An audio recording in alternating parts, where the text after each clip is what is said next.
contributions for NSSF in view of the prevailing economic situation? Yeah. How will it in any way alleviate the situation? What are your thoughts on it? You have not addressed it. Thank you. Thank you. I was coming to it. Maybe it's the way I wrote my notes. We'll finish with Mbui. Then Bwana Mbui, let me come to you. And the Hasra Fund is an intervention.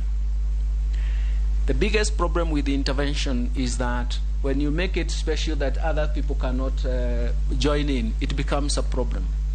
It is the entry point that we really need to analyze, and especially the targeted market and how you, and this is going to be constructed on the basis that it is targeting specific group of people in different sectors of the economy, and the entry points must be clear and understood. And this is the biggest problem, is that it is not an intervention should not be for everyone, but how do you actually prevent that everyone joins in, or how do you make sure that it works? It is the guidelines that you're going to prevent, and I'm sure once the Hasra Fund and the whole product is developed, you'll see that, and I'm sure you'll have a chance to interrogate it and see how it is going to be done. Declaration, I think I made a mistake. The last part was lumped with the shares in a bank was lumped with the other investments. So it's a mistake that it was put as a number on its own. But of course, I wouldn't want to say that there was an error. It is just the numbering that was a mistake. I think we go back, Mheshimiwa, sorry that your question was not missed. The whole issue was how do we look at NSSF? How is it going to save you if it's your future retirement benefits? Some of us in our working life, what we have done is to make sure that we match what the employer has given you, we match it. What you are really doing is to safeguard your future. What we need to do is to come back and start talking, that is consultation, and saying how much would you be prepared to actually save. So essentially it's not a punishment, you are saving for the future. And that is something that we can actually deal with and say, what is the optimal level of your sacrifice today to help you in future? The whole issue of savings and raising savings in Africa, and especially in Kenya, is a major debate, because you cannot invest if you have no savings. So the whole issue is to come back to you as a worker and ask, how much are you willing to save now? If your employer is giving you this much, can you match it or even pay more than that? You are safeguarding your future, and that is something that is a democratic choice for most people, but it's also important to make sure that we have an awareness so that there is no targeting. It's not saying that we need this number. What we actually need is savings. How much do you want to save, and what do you want to save for? And that has been a major issue around us. Thank you, Professor. I want us to close here, unless there's something really burning. Junet, I'll give you 30 seconds. 1 minute, Chair. Chair, this is a very important issue because, Chair, if the nominee is approved, now this is one of the ministry that is going to have the highest interaction with Parliament because of the budget making process, and I had asked that question but it was not answered because of Article 221. And the article says nominee, and this is the same thing that was reminded your predecessors. Rotich, when he came for vetting, he said he's going to engage. This is the longest serving chairman of budget committee now is the majority leader.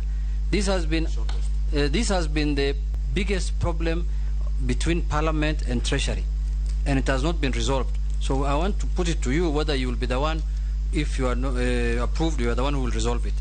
It says the National Assembly shall consider the estimate submitted under Clause 1 together with the estimate submitted by the Parliamentary Service Commission, the Chief Registrar of the Judiciary, under Article 127 and 173. And 4, before the National Assembly considers the estimates of the revenue expenditure, a committee of the Assembly shall discuss and review the estimate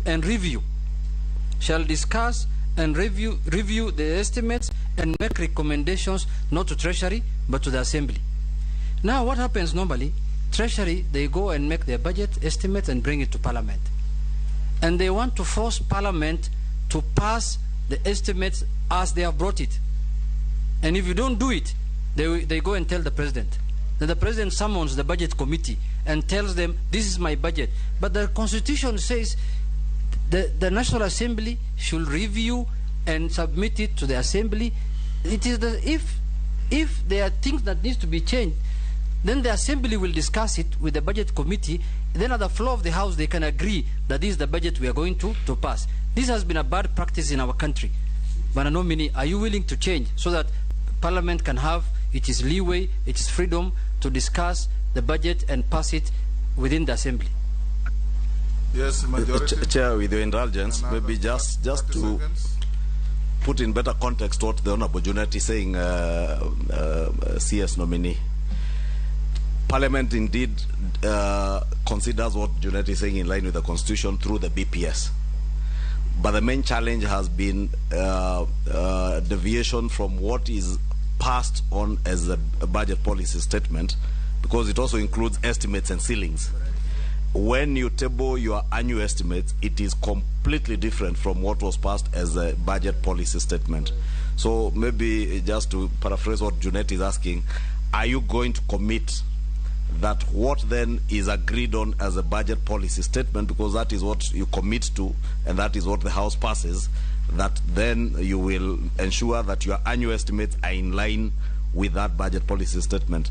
And it goes along with CS nominee into ensuring that you stick to what you intend to do, because again the other big problem we've had is abuse of Article 223 of the Constitution.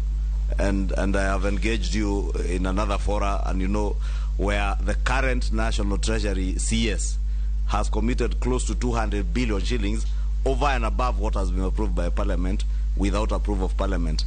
Therefore, maybe I should also add that as a question. Are you also committing that in case you are approved, we shall see to an end to the abuse of Article 223?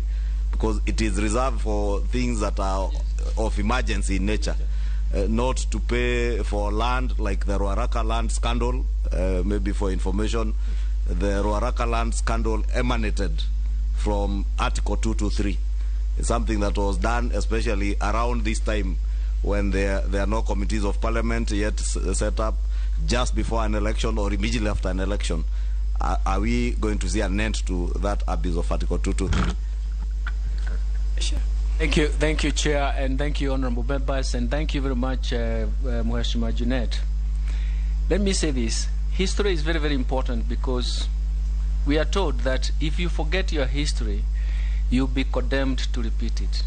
And I'm guided about what has happened in the past and how we can actually have a good start in terms of clarity of issues and also clarity of regulations that are set. I do believe, and I come from that private sector background and that thinking that once the government sets the right guideline, it gives the private sector periods of policy clarity, and that is what you are really asking for, because once the budget is done in the wrong way, then it affects also the projections by the private sector. When I can see, and you know that we had sleepless nights in our technical committee when we realized the whole of 200 billion, which actually cannot be justified. The whole thing is that it is history that is going to teach us the lesson. We have government led by His Excellency President William Ruto, which is actually saying, look, we have to follow the law. We have to follow the guidelines that we create. And we have to make sure that at the end of the period, we are evaluated on the basis of that. And I think those are the issues that I will follow with strictness, Mheshimiwa Junet and Mheshimiwa Ishongwa. Thank you very much. Thank you, Professor. We shall end here. Mukami, you've missed the boat today. You'll have the first bite in the next, unfortunately. But you had some interventions. Professor, I give you 3 minutes to tell us your final wish to this committee and expectation.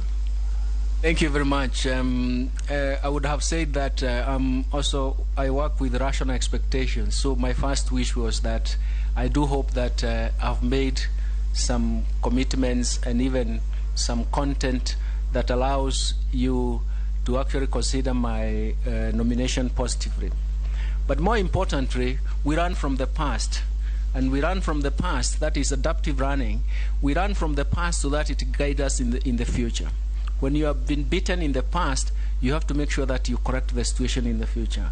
I do believe correctively, together with the National Treasury and economic planning, and the parliamentary, because essentially we'll be consulting now and then, we can make a difference in terms of where we are going, and of course, make sure that we rectify or live down that bad history. And I do believe that we are going to make a difference. So my prayer is that once I'm nominated, once I'm ratified as or approved by this committee, I'll make sure that I use all avenues, all my strength, and I've been there in terms of all my intellectual might, and all consultations necessary so that we all come up with the appropriate rules, appropriate solutions, and appropriate outcomes. I do believe in consultation. I don't think there is any one person who has the monopoly of knowledge. What we do have is consultation that improves the whole spectra of the issues that we want to cover, our development agenda, and then that will make a difference. Thank you very much for giving me a chance. Thank you very much for listening to me. And thank you very much for, I hope I did answer all your questions, and where I failed, I'm sure we'll meet in some other avenues, and I will make sure that I clarify some of the issues that I had. Thank you very much, and good afternoon. Very much, Professor. As we release you, you'll liaise with our secretariat. There are 2-3 documents they will require from you to make our record complete. You may take your leave and have a good afternoon. Honorable members, we will Thank you, now... Mr. Chairman. Thank you. As the nominee leaves, it is now 1:20. Break for lunch for 1 hour. We resume at 2:20.